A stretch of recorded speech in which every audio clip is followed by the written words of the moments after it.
Dos filhos deste solo, és mãe gentil. Rodrigo Goulart, em julho de 2004, tentou entrar na Indonésia com 6 quilos de cocaína. Ele foi preso e condenado à morte. O Itamaraty pediu suspensão da pena. A então presidente Dilma Rousseff mandou cartas para o presidente, fez pronunciamentos onde ela própria citou o caso. E você ouviu falar disso em tudo quanto foi lugar. Você ouviu falar disso em tudo quanto foi canal de mídia. Eu não estou aqui querendo falar sobre essa pena. Não estou falando aqui que a pena de morte foi adequada, foi excessiva. Eu não quero saber qual foi a sua opinião sobre o que aconteceu com o Rodrigo Goulart. O fato é, você ouviu muito falar sobre isso, certo? Jonathan Diniz, designer, 31 anos, de Santa Catarina, no dia 26 de dezembro, ele foi preso na Venezuela, cometendo o crime, o atentado à humanidade de entregar brinquedos a crianças no Natal. Esse foi o crime que ele cometeu. No dia 27, o pessoal lá da Venezuela ficou sabendo disso por causa de um deputado chavista chamado Diosdado Cabello, não sei como se pronuncia, que falou algumas coisas dele na TV. Você já ouviu falar desse caso? Você já ouviu falar por cima? Onde você obteve essa informação? Você ouviu igual você ouviu falar do caso do Rodrigo Goulart o tempo todo no rádio, na TV, no UOL, na Globo, na Record, não sei o que lá? Ou você viu por meio de movimentos independentes, por meio de blogs independentes, como por exemplo o MBL, como o Ceticismo Político, como o Reacionário, sobre esse caso?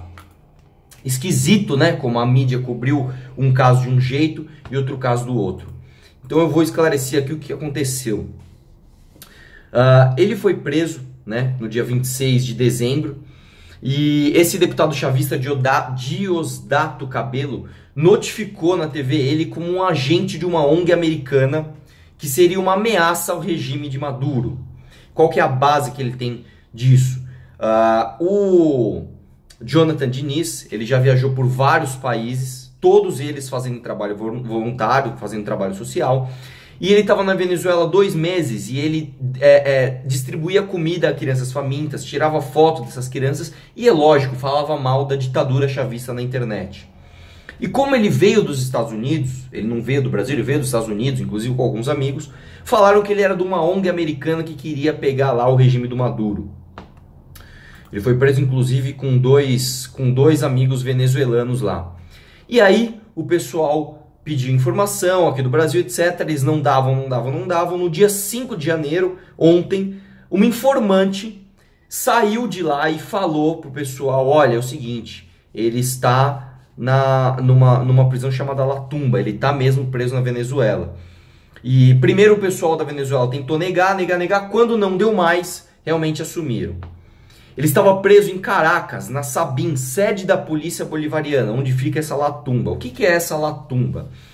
Essa La Tumba é uma prisão subterrânea de 5 andares, onde é melhor para a ditadura que os presos de lá nunca saiam. Então é uma prisão onde o cara fica numa cela de 2 por 2, de 3 metros de altura, com uma caminha de cimento e um balde para ele fazer as suas necessidades, tudo pintado de branco, uma luz extremamente forte, uma temperatura extremamente gelada. Por quê? Para o cara perder a noção do tempo e começar a ficar meio louco lá dentro. Certo? E aí eu pergunto para você, como que a Venezuela, um país minúsculo daquele, um país que não é levado a sério por nenhuma outra potência do mundo, consegue fazer tamanho desrespeito com um habitante de um país continental como o nosso, tão importante para a economia mundial, com mais de 200 milhões de habitantes? É por causa dos nossos governos, por causa dos nossos governos petistas, que deixam o cara na porta da nossa casa fazer o que quiser com o brasileiro que está lá. Gostaria de lembrar para vocês que a cidade em que o Jonathan estava, Caracas, tem um metrô. Sabe quem pagou pela expansão do metrô de Caracas? Você, eu, todos nós. Os governos petistas tiraram dinheiro do Brasil para construir o metrô de Caracas. Pois é, Você que está me assistindo aí, na tua cidade tem metrô? Provavelmente não, porque se tem metrô já é um privilégio. Se tem metrô, o metrô é bom? Então você pensa que em vez de construírem ou reformarem o metrô da tua cidade, o pessoal mandou dinheiro lá para Caracas. Gostaria de lembrar também a palhaçada do Mercosul que foi feita com a Venezuela, porque o Mercosul era originalmente Paraguai, Uruguai, Argentina e Brasil. Desde 2005, a Venezuela tentava, desde 2006 a Venezuela tentava entrar no Mercosul e o Paraguai sempre negava. Não, Paraguai não. O Brasil, a Argentina e o Uruguai com governos de centro-esquerda. E o Paraguai com um governo um pouco mais à direita. Então o Paraguai falava que não. O que aconteceu? Em 2012, né, a Venezuela entrou por meio de um golpezinho articulado, inclusive, pela Dilma Rousseff. Para quem não sabe, o presidente lá do Paraguai teve um impeachment meio estranho. O pessoal falou assim, a Cristina Kirchner na Argentina, à época, e a Dilma Rousseff aqui no Brasil, falaram, não, você não respeitou a democracia. Tira ele aqui das eleições, convenceram o Uruguai, incluíram a Venezuela. Olha o tamanho da hipocrisia. Não, Paraguai, você não respeita a democracia, então agora nós vamos votar e incluir a Venezuela no Mercosul, só para você ter uma ideia. Agora ela está suspensa, desde 2016 ela está suspensa, não sei nem se ela está bloqueada aqui do Mercosul agora. Mas o problema é que nós temos governos hipócritas que apoiam ditaduras, não só da Venezuela, a de Cuba também, o programa petista Mais Médicos nada mais é do que o financiamento da ditadura cubana, uma vez que o salário dos médicos não fica para eles, fica para o governo cubano, né? O próprio Aécio Neves, né, postou uma foto quando o ditador Fidel Castro morreu, postou uma foto almoçando com o ditador e ainda falou umas palavras, não, um grande líder, um importante líder, algo desse tipo, né? Aí eu fico imaginando qual que é o sentimento da mãe do Jonathan, por exemplo, quando ela ouve alguns idiotas falando, tô com Maduro, né? Você imagina o sentimento dessa mãe quando isso acontece. E por que eu tô soltando esse vídeo agora? Na verdade, eu acabei de saber que ele foi solto, tá? Pra quem não sabe aqui, a gente tava nos bastidores cuidando disso, meio que tentando fazer alguma coisa. E o MBL de Curitiba já tinha entrado em contato com a família do Jonathan, oferecido toda a assessoria jurídica. E a coordenadora Francine de Londrina, ela falou diretamente com a Janaína Pascoal. Inclusive isso aqui era eu tinha feito um vídeo que eu ia soltar na segunda-feira, já estava programado para soltar na segunda-feira, com as palavras inclusive da Janaína Pascoal. Ela mandou o seguinte para a Janaína aqui, para Francine do MBL. Francine, não sei se você sabe, isso são palavras da Janaína Pascoal, mas eu já apresentei denúncia formal contra o Maduro no TPI. Nesta semana, inclusive, recebi a informação de que a denúncia está sob análise. Isso é uma ótima notícia. A maior ajuda que o movimento pode dar é divulgar a denúncia. Eu vou deixar o link da denúncia aqui para vocês. Divulgar a prisão de Jonathan e exigir que o Itamaraty apoie a nossa denúncia oficialmente ou denuncie o Maduro como o Estado parte. Pelas regras internacionais, o Brasil poderia até pedir a prisão de Maduro. Eles não fazem mais do que eles estão fazendo porque não querem. Senadores colombianos e chilenos também denunciaram Maduro, o que